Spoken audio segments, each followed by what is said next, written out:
开饭了，老妈，今天吃啥呀？今天给送个汤，烙个葱油饼怎么样？行，烙个葱油饼，做个汤，这牛肉焯好了。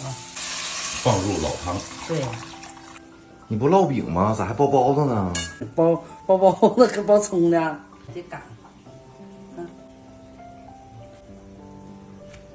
这葱油饼就出来了。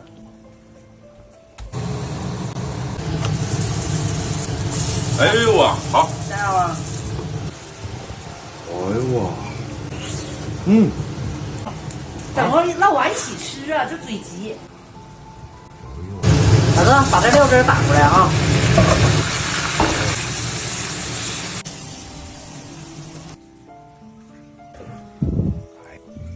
我来点汤。